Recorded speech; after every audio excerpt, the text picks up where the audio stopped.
시청자 여러분 안녕하십니까? 개장 후 투자자들이 가장 바쁜 오전 10시 정보의 홍수 속에서 깔끔하고 현명한 투자 전략 팍스 브런치 출발하겠습니다. 저는 앵커 한시정입니다. 월요일입니다. 그럼에도 불구하고 시장은 우리가 기대했던 것만큼의 상승이 나와주질 못하고 있습니다. 지난주 금요일에는 다시 한번 국채가 상승하게 되고 국채 금리가 상승하게 되고 이제 이스라엘과 팔레스타인 전쟁에서 이스라엘이 지상전을 요구하게 되면서 이 전쟁이 더욱더 확대될 것이라는 우려감이 시장을 또 한 번 억눌렀었죠.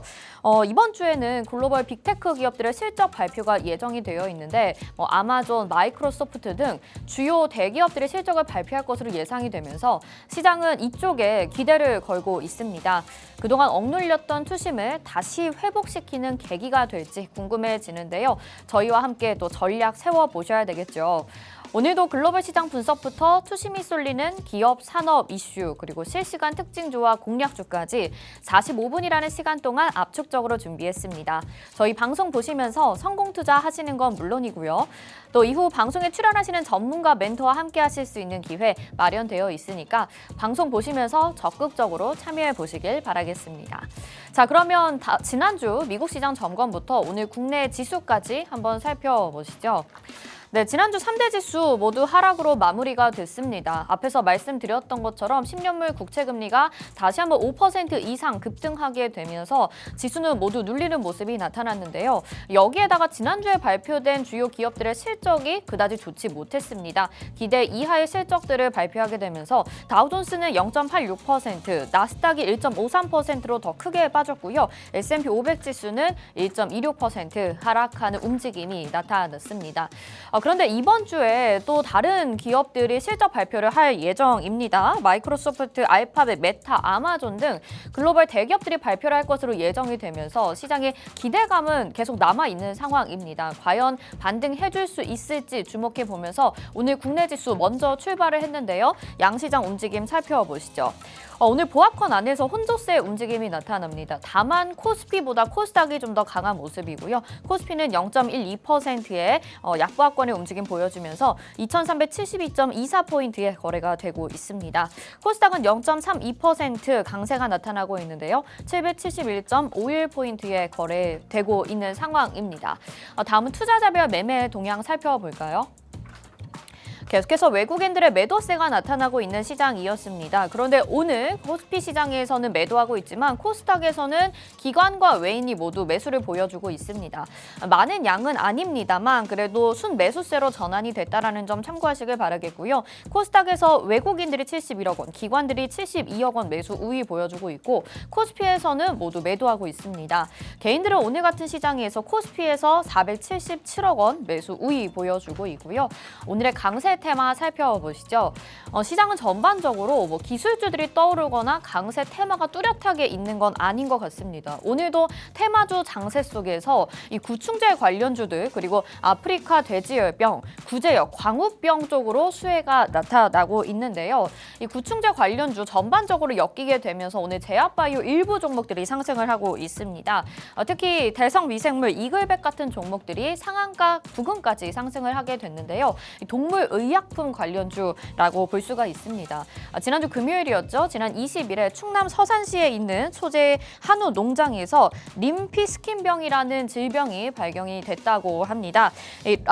럼피스킨병이라고 하는데요. 럼피스킨병은 모기 등 흡혈 곤충에 의해서 소만 감염되는 바이러스성 질병인데 가축과 우유 생산량이 줄어들어서 농장의 경제적 피해를 크게 줄 수 있기 때문에 국내 제1종 가축 전염병으로 지정이 되어 있습니다. 이 소식이 부각이 되면서 지난주 금요일 장중 시외에서 상한가 기록을 한 종목들이 오늘 정규장에서 강세를 나타내고 있는 상황이고요. 반면에 전쟁 리스크로 떠올랐었던 정유 관련주들은 오늘 하락하고 있습니다. 정유주들이 일부 좀 주춤하는 모습 보여지고 있는데 LPG 그리고 도시가스 관련주도 오늘은 조정받고 있습니다. 다음은 실시간 트렌드 검색어 상위 종목들 살펴보시죠. 지오릿 에너지라는 종목이 지금 급등하는 모습이 나타나면서 1위에 이름 올라와 있습니다. 에너지 관련주들은 일부 선별적인 움직임을 보여주고 있는데요. 지금 7% 정도의 강세 나타나고 있고요. 지난주에 또 드론 관련주들도 상승하는 모습이었습니다. 그 안에서 제이시언 시스템이 상한가 기록을 했는데요. 전쟁에서 위협적인 무기로 쓰일 수 있겠다라는 내용들이 발표가 되면서 전쟁 수혜주로 일부 부각을 받았습니다. 관련주들 안에서 제이시언 시스템만이 오늘 더 부각받고 있는 모습이 나타나고 있고요. 의료 AI 관련주 노을 16% 정도의 강세 나타나고 있고 오늘 상보와 함께 크리스탈 신소재까지 흑연 관련주들이 강세를 나타내고 있습니다. 중국에서 흑연에 대한 수출을 통제하겠다라고 발표가 되면서 흑연 가격이 상승할 걸로 예상이 되고 있습니다. 이에 따라 상보라는 종목까지 확인해 보실 수 있고요. 코오롱 글로벌 같은 종목들, 네옴시티나 우크라 재건 관련주들도 상승하고 있는 상황이고 제약주들 그리고 DTNC, 탑머티리얼, LNF까지 골고루 섞여 있습니다. 2차 전지 그리고 전쟁 수혜까지 또 오늘 제약바이오 일부 종목까지 확인해 보실 수 있는데 조금은 분산되어 있는 시장입니다. 우리 또 초점 맞추러 그리고 한 주간의 일정 잡으러 가봐야 되겠죠. 잠시 후 깔끔하고 맛있는 수익 본격적으로 출발합니다.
네, 깔끔하고 맛있는 수익 팍스 브런치 본격적으로 출발해 보도록 하겠습니다. 저희 방송 유튜브를 통해서도 함께하고 싶다 하시는 분들 많으시죠?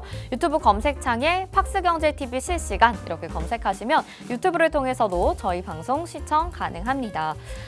지난주 금요일까지 시장이 굉장히 좋지 않았습니다. 이번 주에도 걱정되는 마음 반, 또 설레는 마음 반으로 출발하고 계신 분들 많으실 것 같은데요. 시장도 그런 것 같습니다. 반반으로 나뉘어지고 있는데 오늘 투자 전략 세워봐야 되겠죠. 매주 월요일 이정호 멘토와 함께 이야기 나누고 있습니다. 인사 나눠볼게요. 어서 오세요. 네, 안녕하세요. 네, 시청자분들께 인사 한 말씀 부탁드릴게요. 안녕하세요. 저번 주 미국 시장이 너무 안 좋았습니다. 그거에 여파로 우리나라 증시가 많이 때려 맞았는데 어떻게 보면은 엎친 데 겹친 적으로 우리나라 증시만 너무 당하는 거 아니냐 이렇게 생각하시는 분들도 많을 거라고 저는 생각이 들어요. 그래서 이번 한 주가 어떻게 보면 10월 달 마지막 주라고 저는 생각이 들고 있는데 잘 대응해야 나중에 11월 달, 12월 달도 더 풍성하게 갈 수 있다라고 생각합니다. 그래서 오늘 방송 끝까지 봐주시면서 좋은 전략 대응했으면 좋겠습니다. 네, 정말 우리 증시만 때려 맞은 것 아닌가 이런 표현이 정말 딱 맞아떨어지는 것 같습니다. 너무나도 힘들었는데 이번 주는 좀 긍정적인 태도를 가지고 우리가 시장 대응한다면 또 수익을 잘 챙겨갈 수 있지 않을까 싶습니다. 이정호 멘토님이 방송 중에도 여러분들에게 투자 전략 세워주시지만 또 실시간으로 소통할 수 있는 기회도 계속해서 안내 도와드리고 있으니까요. 방송 보시면서 도움 받아보고 싶다, 도움이 됐다 하신다면 적극적으로 앞으로도 이정호 멘토님 따라가 보시길 바랄게요. 그러면 전반적인 시장 점검부터 좀 바로 해보도록 하겠습니다. 지난주 금요일에 미증시가 워낙 안 좋았었던 이유가 또 한 번 국채금리에 대한 부담감이 증시를 좀 억누르는 모습이었습니다. 5%를 넘긴 10년물 국채금리였었는데 이 이슈가 이번 한 주 동안에 우리 증시에 미치는 영향은 그럼 어느 정도일 것인가? 한 주간 전반적으로 한번 좀 들어볼까요? 계속적으로 나오고 있죠. 미 국채금리, 장단기 금리 역전, 이렇게 하면 계속적으로 이슈가 나오면서 시장에 불안감을 만들고 있는데 그런 걸 떠나서 약간 이렇게 보시면 될 것 같습니다. 어느 정도 미 증시가 지금 약간 불안감에 있다. 네, 미 증시가 불안감에 있다. 전체적으로 봤을 때도 지금 지정학적 리스크가 계속적으로 우러나오고 있잖아요.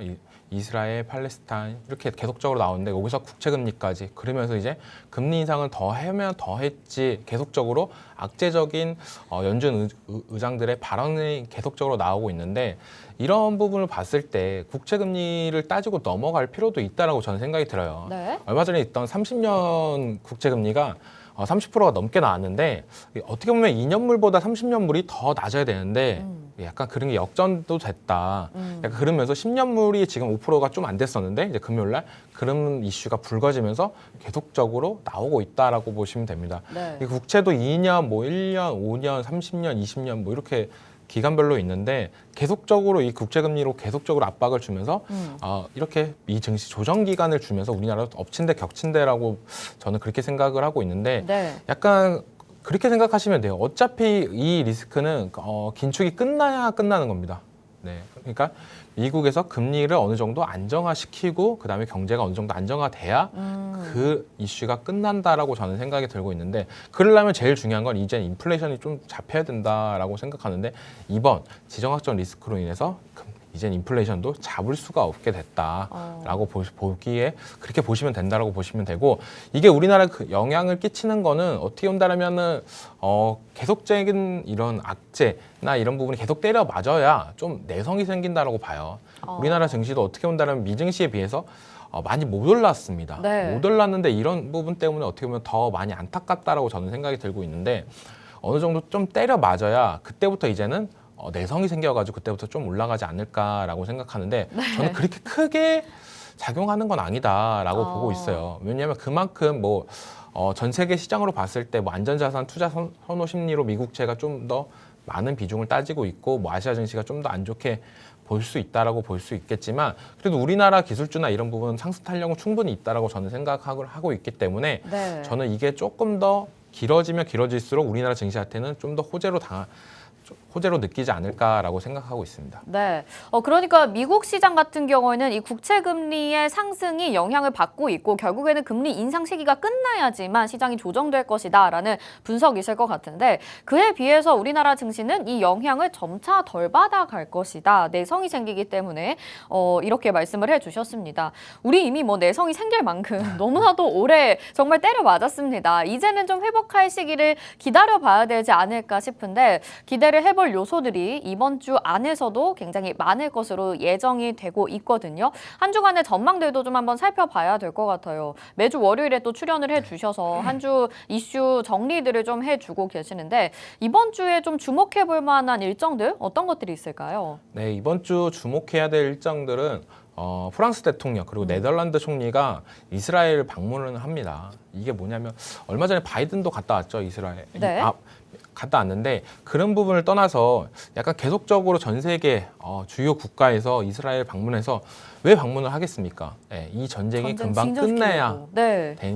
되기 위해서 그러는데 이스라엘에서 너무 강경하게 나오고 있는 게 좀 문제다라고 저는 생각이 들어요. 지금 집권하고 있는 이스라엘도 약간 극우 성향이 있어가지고 약간 팔레스타인 쪽이나 이런 부분을 좀 더 이번에 끝내고 가야 된다라는 주장도 강하고 약간 그런 부분 때문에 전 세계에서 좀 약간 제5차 오일 전쟁이 생기는 거 아니냐 이런 부분 때문에 더욱더 신경을 쓰는 모습이다라고 보시면 되는데 갔다 오면 항상 긍정적이게 나올 거다라고 저는 생각이 들고 있습니다.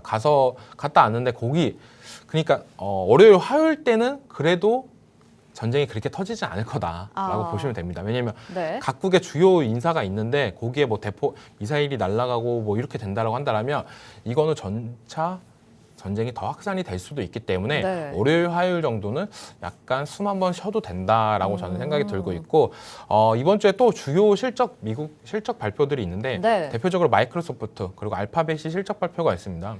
네, 여기서 좀 눈여겨봐야 될 거는 애플은 어느 정도 조정이 어느 정도 이루어지고 있는데 마이크로소프트는 계속적으로 잘 갔어요.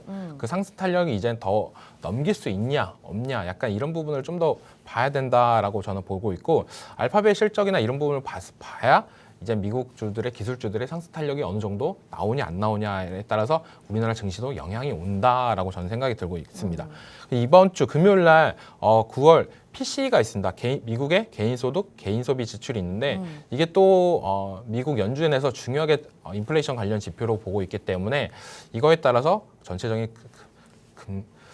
증시의 급등락이 나올 것으로 저는 보고 있습니다. 네, 알겠습니다. 이렇게 또 한 주간의 일정들을 정리를 해주셨습니다. 지금 뭐 이스라엘과 팔레스타인 전쟁부터 이번 주에 또 주요 대기업들의 실적 발표, 그리고 개인 소비 지출, 개인 소득, PCE 지수까지 발표가 될 예정이다 보니까 굉장히 또 바쁘게 우리가 일정들을 해결해 나가면서 수익 실현까지 하셔야 될 것 같아요. 하나씩 우리가 좀 궁금한 부분들을 여기에서 살펴보도록 하겠습니다. 일단은 뭐 프랑스 대통령이 이스라엘을 방문하게 되고 네덜란드 총리가 이스라엘을 방문하게 될 것이다라는 일정들은 지금의 국제 정세 속에서는 어쩌면 좀 당연한 수순일 수도 있을 것 같긴 한데 지난주에 바이든 대통령 갔잖아요. 네.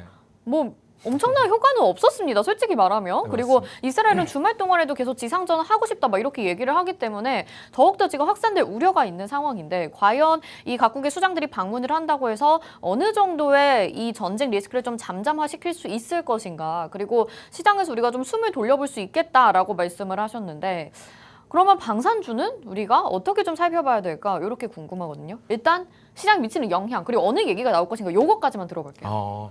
방산주는 어떻게 보면 러시아, 우크라이나 이번 사태를 봤을 네. 때 방산주는 초반에 조금 오르다가 그 다음에 좀 잠잠했습니다. 맞아요. 그리고 나서 다시 한 번 올랐던 경향이 있었는데 이런 방산주 같은 경우는 어차피 실적으로 가야 된다라고 말씀을 드리고 싶어요. 이게 점차 더 우려가 된다라고 하고 아니면 이 전쟁이 끝나더라도 주변국들 상황에서는 이런 방산비나 이런 걸 늘릴 수밖에 없기 때문에 방산주로서는 좀 더 호재로 작용하지 않을까라고 저는 보고 있고 계속적으로 어떻게 보면 중동이 이슈가 되고 있기 때문에 어떻게 보면 세일자기가 더 편해졌다라고 저는 생각이 들고 있기 때문에 좀 더 방산주는 지금은 조금 더 암울할 수도 있다. 전체적인 증시가 빠지면서 같이 빠질 수도 있는데 좀 더 이런 중동 리스크나 이런 부분이 내년까지도 어떻게 보면 알게 모르게 끝나더라도 살아는 있다. 작은 불씨로도 살아도 있기 때문에 방산주한테는 어떻게 보면 더욱더 기회지 않을까라고 생각을 하고 있습니다. 네, 방산주한테는 기회다라고 말씀을 하셨는데 뭐 방산주 얘기는 그렇고요. 그러면은 뭐 두 각국의 수장이 이제 방문해서 어떤 얘기들이 오갈 것인가, 이스라엘 팔레스타인 전쟁을 좀 잠잠화시킬 수 있을 것인가, 여기가 이제 핵심인 것 같아요. 왜냐하면 전쟁이 장기화된다면 그만큼 인플레이션을 잡기가 더 어려워질 것이기 때문에 결국에는 핵심적으로는 이거를 선을 그어서 마무리를 해야 된다라는 거잖아요. 이번에 어느 정도 수준까지 좀 기대를 해보면 좋을까요? 어떻게 보면 선을 긋기가 저는 참 힘들 거라고 보고 있어요. 네. 전쟁이 뭐 이 두 나라가 가서 말린다로 말려지는 것도 아니고 어떻게 본다면 더욱더 내통할 수도 있다. 어떻게 보면 최신 정보나 업데이트를 위해서 이렇게 각국 수령들이 가는 거다. 그거에 따라서 각 나라도 대응 전략이 필요하기 때문에 가는 거다라고 볼 수가 있어요. 만약에 네. 여기서 갔는데 이 전쟁이 너무 심각해질 것 같다라고 한다면 이 각국의 수장 입장에서는 우리는 빨리 오히려 비축을 해야 된다. 라는 액션을 취할 수도 있는 거고 네. 이 전쟁이 금방 끝날 것 같다라고 한다라면 우리가 이스라엘 너네한테 뭘 해줄게 아니면 팔레스타인 우리가 어떻게 재건이나 이런 부분을 도와줄게 약간 이런 부분도 오갈 수가 있기 때문에 정보전 때문에 이렇게 각국 대통령들이 많이 움직이고 있다라고 저는 더 그렇게 생각을 할 수가 있고 어떻게 본다면 아까도 얘기했다시피 월요일, 화요일은 좀 더 안정할 수 있다. 전쟁이 네. 그렇게 큰 이슈가 막 어디 침공했다 이런 이슈는 그렇게 나오지는 않을 거다라고 저는 보고 있기 때문에 좀 더 월요일, 화요일 날 수익을 챙기고 만약 이 리스크가 불안하다고 생각을 한다면 수요일부터는 약간 수익 실현하는 게 좀 낫지 않나라고 보고 있습니다. 엄청 짧게 대응을 좀 해야 되겠네요. 시장에 대해서 계속해서 뉴스들을 좀 참고하시고 팍스 브런치도 매일매일 보시면 도움 되실 것 같고 그러면 우리가 전쟁 수혜주라고 볼 수 있었던 게 앞에서 말씀하셨던 방산주도 있었고 지난주에 뭐 해운 관련주들도 대체 항로를 찾는다 이래가지고 뭐 흥하해운 다른 해운주들도 강세를 보였었고 그다음에 뭐 드론 관련주 이게 전쟁에서 위협적인 무기로 쓰일 수 있겠다 이런 부분들이 시장에서 좀 주목을 받았습니다. 방산주는 앞에서도 언급하셨던 것처럼 중장기적으로 봤을 때에도 뭐 무기를 계속 보유하게 되고 대체할 무기들을 만들어 나가야 되기 때문에 긍정적으로 보신다 이렇게 말씀을 하셨는데 해운주나 뭐 드론 관련주 짧은 그냥 테마성으로 그치는 것인지 앞으로 어떻게 좀 전망을 하실까요? 네, 테마성과 계속 꾸준히 올라가는 종목의 차이점은 네. 바로 실적이다라고 말씀해드리고 싶어요. 테마는 실적이 별로 없습니다. 하지만 기대감이 너무 큽니다. 네. 지금 말씀드린 뭐 드론 관련주들 전쟁에 많이 필요성이 있어요. 그렇다고 지금 바로바로 실적이 나타나냐? 그런 건 아니다라고 말씀해드리고 싶습니다. 이 방산주도 어떻게 본다면 실적주가 있고 어떻게 본다면 테마성이 짙은 종목들이 있다라고 볼 수가 있는데 대표적으로 뭐 빅텍과 뭐 퍼스텍 그리고 요즘 나오는 드론 관련주들 네네. 이런 게 전쟁이나 엮이면서 약간 방산주 역할을 해주고 있고 약간 실적이랑 관련된 종목들을 보자면 LIG 넥스원 그리고 하나 에어로스페이스가 있다라고 말씀해드리고 싶어요.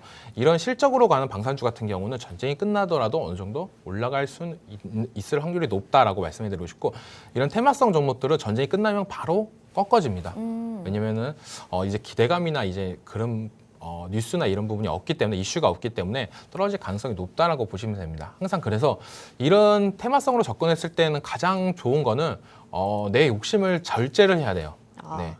오늘 내가 10% 올라갔으면 딱 수익을 챙기고 가는 습관이 제일 중요하다라고 말씀해드리고 싶습니다. 네. 왜냐하면 이런 종목 급등락이 너무 강해요. 네. 계속적으로 내가 맨 꼭지에서 하려고 한다면 어떻게 본다면 다음 한 일주일 못 봤을 때는 다시 마이너스로 돼 있습니다. 맞아요. 네, 그때부터 이제는 이번에 크게 수익 줬으니까 다시 한번 주겠지 계속 들고 간다라고 한다면 아까도 말했다시피 이슈 그리고 그런 부분이 끝난다라고 한다면 이 종목들 같은 경우에 계속적으로 내리막길이 갈 수밖에 없기 때문에 어느 정도 수익을 챙겨가는 습관이 있다라고 한다면 매력적인 종목으로 다가설 수가 있다라고 말씀해드리고 싶고 네. 그런 부분이 좀 힘들다라고 한다면 실적주들을 좀 눈여겨보면서 대응하는 게 제일 좋은 방법이지 않나라고 네. 말씀해드리고 싶습니다. 알겠습니다. 자, 전반적으로 지난주에 이제 수혜를 받았던 단기 테마 전쟁 수혜주 같은 경우에는 빠르게 수익 실현을 하지 못하셨다면 굳이 지금 들어가셔서 손실을 보지 마시라라는 이야기를 해주신 것 같아요. 이 재료가 소멸되면 워낙 빨리 사라지는 게 또 이런 테마들입니다. 그렇기 때문에 여러분들 짧게 방망이 잡고 대응을 하셔서 하루에 그날 뭐 10%, 5% 수익 실현하시고 너무 욕심부리지 말자 이런 이야기 덧붙여 주셨어요. 실적을 기반으로 한 종목들을 보면 좋겠다 이런 얘기들을 하셨는데 사실 실적적인 부분도 개인 투자자분들이 좀 대응하기가 쉽지 않을 것 같은 게 지난주에 테슬라가 굉장히 좀 기대 이하의 실적을 발표하게 되면서 주가가 지금 10% 넘게 좀 빠지는 모습입니다. 이번 주에도 앞에서 말씀해 주셨던 것처럼 빅테크 기업들의 실적이 예정되어 있는데 여기에 뭐 지금 반도체 기업들, 뭐 마이크로소프트, 그다음에 뭐 애플 같은 경우들의 지금 좀 기대를 걸고 있는 모습이에요. 과연 기술주들의 반등이 좀 이번 주에는 나와줄 수 있을지 궁금하고요. 테슬라 가지고 계신 분들은 2차 전지 어떻게 해야 되나? 이것도 좀 알려주세요. 2차 전지 갖고 있는 거는 약간 별개로 저는 봤으면 좋겠습니다. 이제 네. 테슬라가 실적이 안 좋게 나오는 거는 어떻게 보면 당연하다라고 저는 생각이 들어요. 그만큼 테슬라가 오를 때랑 지금이랑 테슬라의 느낌은 다르다라고 말씀해드리고 싶습니다. 테슬라가 19년부터 어떻게 보면 가파른 상승세가 나타났는데 맞아요. 그때는 어떻게 보면 전기차 주위에 둘러봤을 때 거의 테슬라가 독보적이었다라고 말씀해드리고 그때 싶고 테슬람이었어요. 네, 맞습니다. 종교처럼 이렇게 진짜로. 네, 맞습니다. 지금은 그때랑 지금의 차이점을 되게 쉽게 말씀해드리자면 그때는 현대기아차에서 전기차 종류가 몇 개 없었습니다. 근데 지금은 계속적으로 나오고 있어요. 이런 것만 봤을 때 전기차 시장은 계속적으로 커진다. 거기서 어떻게 본다면 자동차는 어떻게 보면 개인의 특성 그리고 개인의 라이프 이게 각각 다르기 때문에 어떤 한 메이커적으로 집중적으로 되기가 힘들다라고 저는 말씀해드리고 싶어요. 네네. 그만큼 어떻게 보면 핸드폰이랑 조금 다르다. 되게 쉽게 말씀드리면 전 세계 시장을 본다라고 한다면 애플과 그리고 안드로이드가 이렇게 양분화된다라고 보시면 되는데 거기서 뭐 우리나라 삼성전자도 한 축을 담당한다라고 보면 됩니다. 근데 애플 같은 경우는 어떻게 보면은 애플 핸드폰 사이즈나 이런 부분을 해서 어떻게 개성을 추구하면서 만들었어요. 그래서 스마트폰 같은 경우는 그 안을 자기가 꾸미면서 바꾸게 쓸 수가 있습니다. 그렇기 때문에 어떻게 본다면 스마트폰은 어떻게 본다면 한쪽으로 치우쳐질 수도 있다라고 보는데 이 자동차 같은 경우는 약간 그렇지가 못해요. 각자 사는 라이프 스타일이나 각자 1인 가구, 2인 가구, 뭐 대가족 이런 것 때문에 어떻게 보면 전기차 그중에서 테슬라 쪽으로만 집중적으로 갈 수는 없다라고 저는 생각이 들고 있기 때문에 네. 테슬라는 어떻게 보면 전차 계속적으로 내리막길이 되지 않을까라고 보고 있습니다. 네, 2차 전지 쪽으로만 봤을 때는요. 네. 근데 2차 전지가 절대 뭐 전기차 시장이 작아진다 이런 게 아니라 테슬라가 점차 약해지고 다른 자동차 기업들이 올라갈 거다라고 말씀해드리고 싶고 그러면서 그 다른 소재주나 부품주들은 동반 상승세가 나올 거다라고 말씀해드리고 싶고 네. 저는 2차 전지는 계속적으로 얘기해드리는 거는 2차 전지 소재나 이런 부분은 한 사이클은 돌았다라고 봐요. 한번 다 오를 만큼 다 올랐다. 대표적으로 에코 그룹주들이 많이 올랐는데 그러면 이제 그 다음 타자는 뭐냐? 폐배터리 아니면 충전소. 이렇게라고 볼 수가 있기 때문에 약간 그쪽으로 좀 장기 투자를 보시면 좋겠다라고 말씀해드리고 싶고 저는 약간 2차 전지 소재나 부품 쪽은 이제 한 번 좀 들어가기 전에 한 번 더 생각하고 들어가자라고 말씀해드리고 싶습니다. 네. 전체적으로 실적 나오고 있는데 네. 지금 마이크로소프트 알파벳 실적이 이번 주에 있습니다. 그리고 또 중요한 실적이 있는데 바로 인텔의 실적 발표가 있습니다. 네. 27일 날. 그만큼 어떻게 보면 우리나라 증시에 가장 많이 차지하고 있는 반도체 그래서 미국에서 최대 기업인 인텔에서 실적 발표를 하기 때문에 그거에 따라서 우리나라 증시가 많이 엇갈릴 거다라고 볼 수가 있고 이렇게 마이크로소프트 알파벳 실적이 나오는 것 때문에 우리나라 전체적인 개별 주식이 오르진 않아요. 근데 인텔이 실적 발표가 잘 나오면 전체적인 반도체 주가 오르면서 실적이 오를 가능성이 높기 때문에 좀 더 눈여겨볼 필요는 있다. 그리고 계속적인 이 실적 장세에서 우리가 어떤 종목을 찾아야 되느냐 이런 부분을 볼 수가 있는데 네. 가장 중요한 건 돈 많이 번 기업은 어차피 올라갈 수밖에 없다라고 말씀해 드리고 싶어요. 네. 그러니까 가장 이렇게 힘든 시기, 우리가 어떻게 보면 주가가 계속적으로 떨어지는 시기에서 믿을 건 뭐냐? 실적이다. 바로 실적이다라고 말씀해드리고 싶습니다. 네, 어떻게 보면 뭐 당연한 겁니다. 진짜 돈을 많이 버는 기업은 실적이 올라갈 수밖에 없고 그렇다고 본다면 주가가 올라갈 수밖에 없는데 우리가 지금 시장이 어렵기 때문에 이 부분에 더 날을 세우고 촉각을 곤두세우고 집중을 해봐야 된다 이 말씀을 해주셨어요. 그래서 뭐 인텔, 아마존 뭐 이런 종목들이 이번 주에 실적을 발표를 하게 됩니다. 그럼 우리가 또 반도체 안에서는 어떤 부분에 초점을 맞춰야 될지 좀 더 세부적으로 들어가 봐야 될 것 같은데 뭐 맨날 나오는 종목 한미 반도체 지금 사야 되나요? 어떻게 해야 될까요? 한미 반도체는 계속적인 이슈가 나올 거다라고 말씀해드리고 싶어요. 왜냐면은 우리나라 주식 하시는 분들 중에 반도체 싫어하는 사람이 없어요. 그렇죠. 그만큼 반도체 보유 각 포트에는 있을 거다라고 말씀해드리고 싶어요. 그만큼 반도체가 차지하는 우리나라 주식 비중도 많고 그만큼 산업 전반으로 많다라고 말씀해드리고 싶은데 지금 계속 잘 가는 반도체주 하나만 꼽자라고 한다면 한미 반도체밖에 없습니다. 그만큼 계속적으로 잘 가는데 방송에서 또 얘기했다시피 한미 반도체 같은 경우는 대주주도 지분을 계속적으로 확대하고 있다. 이 어려운 시장에서도 그 말은 믿을 구석은 있다라고 말씀해드리고 싶고 네. 실적은 어떻게 본다면 작년에 비해서는 조금 더 안 좋아요. 근데 기대감이라는 걸 갖고 있다. 지금 반도체 쪽에서 기대감을 갖고 있는 쪽은 AI 반도체 말고는 조금 없다라고 말씀해드리고 싶어요. 그만큼 어떻게 보면 DDR5 가격 하락 이런 네. 부분이 전체적으로 우리나라 크게 다가오고 있는데 그런 부분을 탈피할 수 있는 건 어떻게 본다면 AI 반도체다. 지금 한미 반도체가 시장을 리딩하고 있지만 제2의 한미 반도체가 나올 수도 있고 제3의 한미 반도체가 나올 수도 있기 때문에 각 반도체 기업들을 눈여겨보고 있다라고 저는 생각이 들고 있고 네. 지금 한미 반도체가 잘 가고 있기 때문에 그 다음 종목을 좀 더 눈여겨봐서 장기 투자로 갔으면 좋겠다라고도 말씀해드리고 싶습니다. 그 다음 종목 알려주세요 그러면. 그 다음 종목 뭐예요? 한미 반도체 다음에 뭐 다음 사면 돼요? 주에 우리? 제가 이제 브런치 종목으로 갖고 올 예정인데 네. 지금은 조금 더 지켜보고 있습니다. 아. 이게 시장에 아직은 이슈를 받으면 안 되기 때문에 네. 조금 더 기다려보고 있다라고 네네. 말씀드리고 싶어요. 네, 알겠습니다. 다음 주에도 우리 팍스 브런치 여러분 꼭 시청하셔야 될 것 같습니다. AI 반도체, 뭐 HBM 이쪽으로 지금 계속해서 관심이 쏠리고 있고 지금 반도체는 여기밖에 볼 게 없다 이렇게 얘기하셨으니까 이 기회 놓치지 마시길 바랄게요. 그리고 방송 시청도 잊어버리지 않으시려면 계속해서 오픈 채팅방에서 우리 이정호 멘토님과 함께 해주시면 좋겠습니다.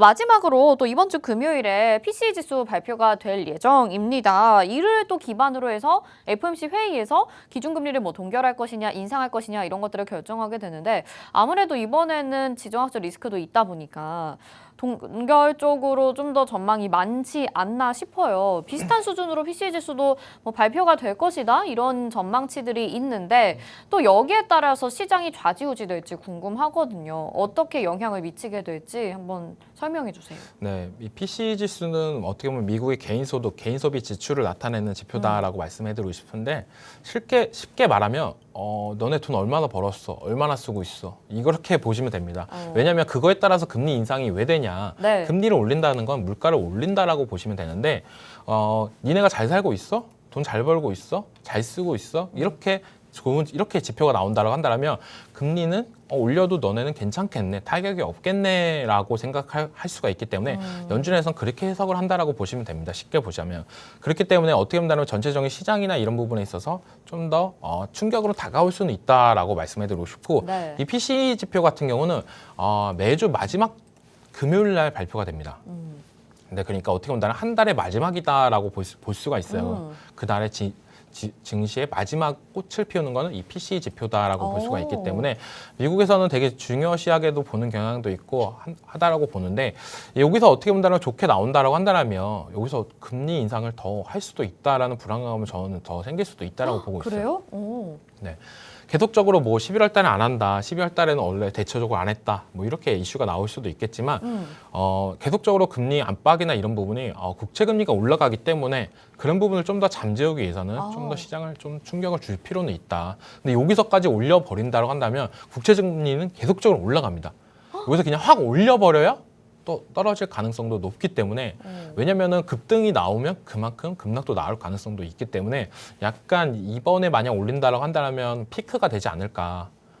어떻게 보면 지금 좀 약간 문제됐던 거는 내년에 금리가 계속적으로 하락을 하는 게 아니라 약간 더 많이 안 낮추겠다. 100bp까지는 안 낮추겠다라는 이슈가 나왔었는데 이번에 한 번에 충격을 시장에 줘야 좀 더 금리 인하나 이런 부분이 이슈가 더 빨리 다가오지 않을까라는 저는 생각이 들고 있기 때문에 네. 계속적으로 이런 불안감을 만들면 주식하는 사람들이나 투자하는 사람들 입장에서는 불안감만 더 쌓일 수밖에 없어요. 다 떠나가겠어요, 네, 지금. 맞아요. 그냥 여기서 그냥 올려버려버리면 네. 더 이상 올릴 것도 없고 하기 때문에 이제는 좀 더 금리 인상이란 단어는 이제 절대 나오지 않지 않을까라는 생각이 들고 있기 때문에 매도 빨리 맞자고 빨리 끝났으면 하는 게 저의 속마음이다라고 말씀해드리고 싶습니다. 그러니까 차라리 이번에 인상을 해서 빨리 증시의 충격을 받아버리고 네. 빨리 회복을 네, 하자라는 맞습니다. 취지로 인상을 할 수도 있겠다 이런 말씀을 네. 해주시거든요. 근데 거의 어떻게 본다라면은 네.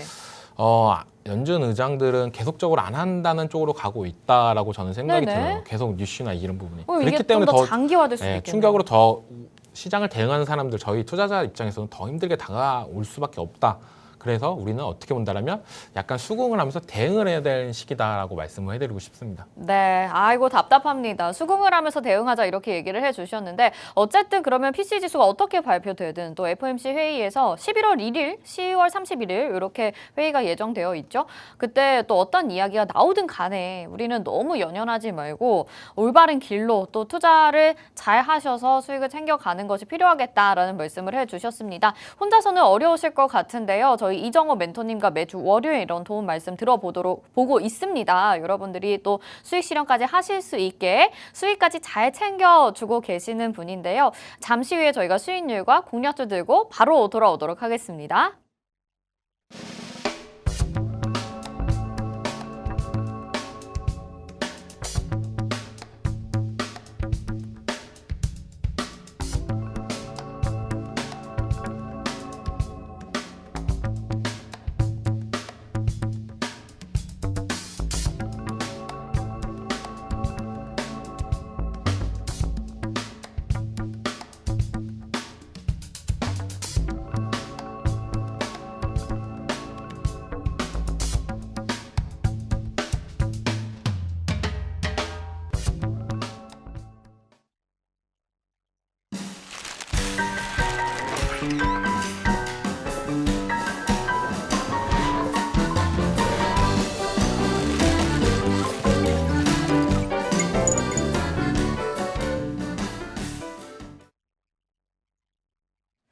네, 팍스 브런치 함께하고 계십니다. 참 이 어려운 시장 가운데서 수익을 잘 챙겨가고 계신 분들이라면 정말 칭찬받으실 만한 것 같아요. 그런데 우리 이정호 멘토님도 여러분들에게 그런 뭐 칭찬과 수익을 안겨드릴 수 있기 위해서 이렇게 열심히 또 분주하게 움직여주고 계시는데 지금 아주 수익이 잘 나고 있는 종목이 있습니다. 오늘도 10%가량 급등하고 있는데 LS전선 아시아를 또 소개를 해주셔서 지금 수익을 챙겨가고 계세요.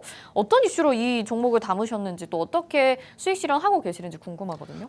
이 종목 같은 경우는 네. 어떻게 보면 해저 터널 관련주다라고 보시면 네네. 되는데 해저 터널이라는 게 어떻게 본다면 바다에 케이블 까는 거다라고 볼 수가 있어요. 네. 근데 이게 지금 베트남 쪽이나 동남아 쪽에서 해저 터널 이슈가 불면서 계속적으로 LS 전선 아시아가 이슈를 받고 있는데 해저 터널로만 볼 게 아니라 어떻게 보면 해상 풍력 관련주다라고도 말씀해드리고 싶습니다. 우리가 어떻게 보면 풍력 발전소나 이런 부분을 짓기가 되게 어려워요. 그래서 바다에 이렇게 풍력 발전소나 이런 부분을 짓고 있는데 바다에 만약 그런 부분을 짓는다라고 한다면 육지까지 이 전기를 끌고 와야 됩니다. 그렇기 위해서는 어떻게 보면 해저 케이블이나 이런 부분이 필요하다라고 볼 수가 있고 그런 부분을 봤을 때 어떻게 본다라면 전 세계적으로 계속적으로 나올 수밖에 없다라고 볼 수가 있어요.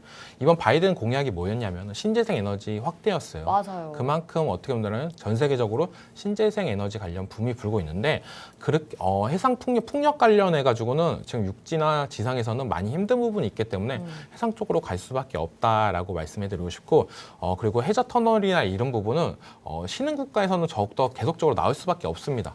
왜냐하면 전기나 이런 부분을 다 그리고 통신이나 이런 부분을 다 쓰기 위해서는 해저로 그 부분을 다 끌고 올 수밖에 없기 때문에 이 테마는 계속적으로 실적으로도 나타날 수가 있다.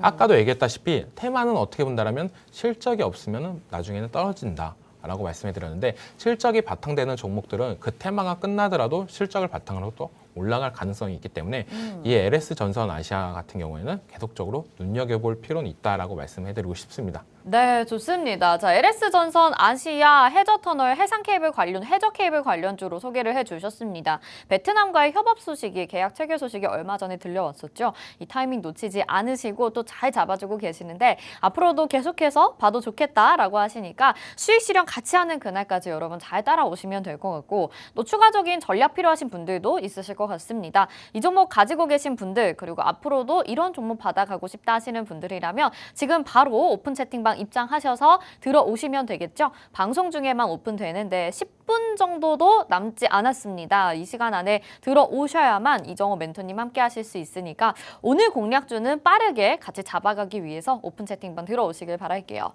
오늘 공략주도 준비가 되어 있습니다. 참 어떤 종목을 지금 담아봐야 될지 너무나도 고민 많으실 것 같은데 오늘 좀 좋게 보신 종목은 어떤 종목일까요? 제가 방송에서 계속 얘기하는 게 어떻게 보면 한미 반도체를 계속 얘기하고 있는데 네. 이 종목도 이름이 되게 비슷해요. 네, 한미? 한미 글로벌입니다. 아, 네, 한미 글로벌이라는 네. 종목을 가지고 나왔는데 그만큼 왜 한미 글로벌을 갖고 왔냐? 누가 봐도 다 네옴시티 관련주다라고 볼 수가 있어요. 그렇죠. 네, 그만큼 지금 어떻게 본다라면은 제2의 중동붐이 불고 있다라고까지도 하는데 계속적으로 이슈를 받고 있다라고 생각이 들고 있습니다. 그리고 윤석열 대통령이 26일까지 사우디 그리고 카타르를 방문하는 일정이 있어요.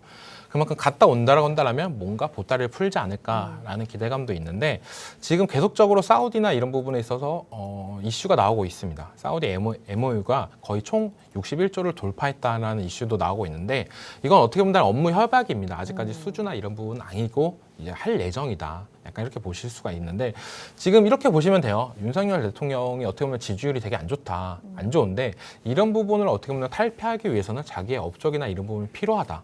내년 총선도 있고 그렇기 때문에 이런 부분을 좀 더 시장의 분위기를 바꾸려면은 뭔가 액션을 취해야 되는데 그게 어떻게 보면 네옴시티가 되지 않을까라는 저는 생각이 들고 있기 때문에 네. 좀 더 이 안 좋은 시장을 탈피할 수 있는 방법은 네옴시티다라고 보고 있습니다. 네, 그중에서 한미글로벌을 갖고 왔던 이유는 네. 건설 사업 관리업을 하고 있습니다. 그리고 네옴시티 관련 수주 이력이 있습니다. 지금 근로자 숙소나 이런 부분을 계속적으로 수주를 하고 있고 네옴시티 초창기 때부터 대장주의 역할로 계속적으로 올라가고 있어요. 오늘 시장에서도 네옴시티 관련주들이 올라가고 있는데 거기서 어떻게 보면 코론글로벌이 지금 상승세는 제일 좋다라고 말씀해드리고 있습니다. 네. 오늘은. 근데 계속적으로 이때까지의 상승세를 번다라고 한다면 이 한미글로벌도 계속적인 이슈는 받고 있다. 하지만 어느 정도 단기 매물 때문에 약간 그 상승세가 오늘은 좀 둔화되는 모습세가 나오고 있다라고 말씀해드리고 싶고 네. 2023년 6월 전년 동기 대비 매출액 및 영업이익이 증가하고 있습니다. 네, 아까도 얘기해드렸죠. 이 테마로만 끝나는 종목들이 있고 테마에서 이제 실적까지 나오면서 올라가는 종목들이 있다. 대표적으로 이 한미글로벌이 그런 종목이 되지 않을까. 라고 저는 보고 있기 때문에 네. 갖고 왔습니다. 네. 그리고 차트로도 차트 보기 전에 네. 궁금한 게 이제 한미글로벌은 네옴시티 테마에서 굉장히 좀 주목을 받는 종목 중에 하나였었어요. 그래서 잘 알고 계신 분들도 많으실 것 같은데 저는 그 부분이 좀 궁금해요. 아무리 이제 사우디가 별로 지금 개입을 안 하고 있다라고 해도 중동 지역에서 지금 분쟁이 좀 일어나고 있잖아요. 근데 과연 이 네옴시티에 대한 개발 내용이 시장에 수혜를 받을 수 있을까? 이것마저 좀 위기가 되면 어떡하지라는 걱정이 좀 들거든요. 왜냐하면 우리는 뭐 미증시도 충격받고 일본 증시도 충격받고 이러는데 사우디에 충격 없나요? 사우디 충격 없어요? 네, 충격이 있겠죠. 근데 그래요? 네, 충격이 있으면 사우디한테는 이득이다라고 말씀해드리고 아, 싶습니다. 오히려. 네, 왜냐하면 전쟁이 계속적으로 지속되고 한다라고 한다면 가장 오르는 게 뭐죠? 방산주. 아니죠, 유가죠. 아, 유가. 네, 네. 기름이 네, 오르죠. 유가. 기름이 네. 오르면 세계에서 제일 좋은 나라는 어디죠? 아. 바로 사우디입니다. 네, 사우디는 그만큼 또 돈이 생깁니다. 너무 잔인해요. 네, 잔인합니다. 네, 잔인한 네. 시장이죠. 그렇다고 또 이 전쟁이 사우디까지 번거지냐? 그렇게 된다라면 이제는 또 세계 전쟁이 나올 수밖에 없습니다. 왜냐하면 미국과 사우디는 아주 긴밀한 동맹국이다라고 보시면 되기 때문에 그만큼 어떻게 본다라면은 이 전쟁이 계속적으로 된다고 한다면 사우디한테 이득이고 그 막대한 돈으로 빈살만은 계속적으로 자기가 추진하려고 했던 네옴시티를 이룰 수 있지 않을까라고 말씀해드리고 싶습니다. 이게 잔인하지만 정말 이 자본주의는 너무나도 어디로 이제 돈이 흘러갈지 모르기 때문에 이런 부분도 체크하시면 좋겠네요. 저는 오히려 이 전쟁 때문에 전쟁 리스크가 네옴시티까지 좀 불황을 일으키지 않을까라고 예상을 했었는데 반사 이익을 오히려 받을 수 있는 사우디다라고 얘기를 해주셨습니다. 네옴시티는 앞으로 유가가 더 오르게 되면 더욱더 강하게 추진이 될 수밖에 없는 사업 계획이기 때문에 지속적으로 보면 좋겠다 말씀을 해주셨고 자 그러면 한미글로벌 우리 차트 한번 볼까요? 네. 네. 차트를 보면 어떻게 본다면 25,000원대 여기가 되게 중요한 자리다라고 말씀해드리고 싶어요. 이 자리 밑에서는 되게 저가권이다. 네, 항상 바닥권 부분이었죠. 보시면 네, 바닥권 부분이었는데 이런 자리들이 바닥권 부분이었다라고 보시는데 요 근래 증시가 하락할 때 한 번 자리를 줬었어요. 25,000원 밑에까지 줬다가 다시 한번 올라가주는 모습세가 나오는데 이 종목 같은 경우 그 말은 약간 박스권에서 있다라고 보시면 됩니다. 네, 코론글로벌이랑 차트를 약간 비교해서 볼 필요는 있어요. 이 종목도 올라갔다가 쭉 하락이 됐지만 지금 바닥권에서 쭉 올라갔던 모습세가 나는데 한미글로벌 같은 경우에는 어떻게 본다면 안정성은 더 있는 겁니다. 네, 바닥권은 지켜줬지만 지금 상단으로서는 좀 더 약한 모습세가 나오고 있다. 네, 코론글로벌 같은 경우는 많이 떨어졌기 때문에 더 많이 올라가주는 모습세고 네. 이 종목 같은 건 바닥권을 어느 정도 지지해주고 있다. 그만큼 투자하기로서는 좀 더 안정성은 있다라고 말씀해드리고 싶고 지금 가격대는 저는 매력적인 가격대라고 말씀해드리고 싶어요. 네, 25,000원 이하가 가장 매력적이다라고 말씀해드리고 싶은데 지금 가격대 21선 위에서도 충분히 매력적인 자리니까 노란 톡방에 오신다라면 같이 한번 공략을 할 수 있지 않나. 라고 생각이 들고 있고 네. 이 종목 같은 게 3만 원을 돌파한다라고 한다면 다시 한번 또 재차 랠리가 나올 가능성이 높은 종목입니다. 왜냐하면 계속적으로 이때 거래량이 터진 매집봉이 나왔고 여기서도 한 번 또 나왔죠. 그러면서 좀 하락되는 모습세가 나왔는데 이 매물대를 마지막으로 소화를 한다라고 한다면 그게 바로 3만 원대 가격입니다. 이 가격대를 돌파한다라고 한다면 다시 한번 4만 원 그리고 최고점까지도 올라갈 가능성은 높다라고 말씀해드리고 싶습니다. 네, 좋습니다. 한미글로벌 차트까지 살펴봤습니다. 이 종목 긍정적으로 보고 계셨던 분들 많으실 것 같은데 지금 자리 아주 매력적이다 이렇게 얘기를 해주셨어요. 매집되어 있는 구간도 있고 상승을 했었던 것에 비하면 지금 많이 저점까지 좀 내려온 상황이기 때문에 앞으로 좀 더 보면 좋겠다. 그리고 3만 원 이상부터는 오히려 추가적인 랠리까지 기대해 볼 수 있겠다 하셨으니까요. 이 종목 유심 있게 보고 계셨던 분들은 같이 포트에 좀 담아 가셔야 되겠죠. 앞으로가 더 기대되는 네옴시티 관련주 지금 바로 담아 보시길 바라겠습니다. 오픈 채팅방 들어오실 수 있게 안내 한번 도와드릴게요. 화면에 지금 QR코드 나가고 있습니다. 스마트폰 카메라 켜시고 이 QR코드에 카메라 갖다 대셔서 비추시면 노란톡 입장 링크가 휴대폰에 뜰 거예요. 그거 누르시고 오픈 채팅 참여하기 버튼까지 눌러주시면 이정호 멘토님과 함께 하실 수 있는 오픈 채팅방이 나옵니다. 우리 방송 중에만 공략해 소개해드리는 이런 뭐 한미글로벌 같은 종목뿐만 아니라 또 단기적으로도 수익 실현할 수 있도록 종목 소개해주시고 정확한 매수가 목표가까지 잡아드리고 있으니까 지금 너무 답답하다, 나 수익이 얼른 급하다라고 하시는 분들이라면 들어오셔서 이번 한 주 월요일장부터 이정호 멘토님과 함께 경험해보시면 좋을 것 같네요. 마지막으로 지금 이 한미글로벌은 오늘 공략주인데 이름을 아예 오픈을 해주셨어요. 원래 네. 방송 중에는 공개 안 해주시고 이렇게 오픈 채팅방 들어와라 하시는데 오픈 채팅방 들어오면 뭐가 좋은지 30초만 좀 어필해 주시죠. 좀 더 남들보다 좀 더 싸게 살 수 있고 그리고 높게 팔 수 있다라고 말씀해드리고 오, 싶어요. 좋아요. 그리고 이 한미글로벌을 떠나서 이 한미글로벌 같은 경우에 많은 분들이 수익을 내줬으면 좋겠다는 생각으로 갖고 왔던 종목이고 이런 종목 말고도 아까도 얘기했다시피 요즘 시장이 엎치락뒤치락이 해요. 아까도 얘기했다시피 월요일, 화요일까지는 좋고 수요일부터는 좀 파는 전략이 좋다라고 말씀을 드렸잖아요. 그렇게 한 주간의 어떤 전략이나 이런 부분 그리고 또 필요한 종목이나 이런 부분을 실시간적으로 말씀해드리고 있기 때문에 좀 더 매력적이지 않나라고 생각이 들고 있습니다. 네, 좋습니다. 이런 도움들 받아 가실 수 있는 곳 마련되어 있으니까 늦지 않게 얼른 들어오시고요. 저희 팍스 브런치 오늘 여기서 인사드리겠습니다. 한 주간도 저희와 계속해서 성공 투자해 주시길 바라겠고요. 방송에서 제공해드린 정보는 투자 판단에 대한 조언입니다. 해당 종목의 가치와 수익률 보장해드리지 않는다는 점 참고하시길 바라겠습니다. 오후장도 성공 투자하시길 바랄게요. 시청해주신 여러분 고맙습니다.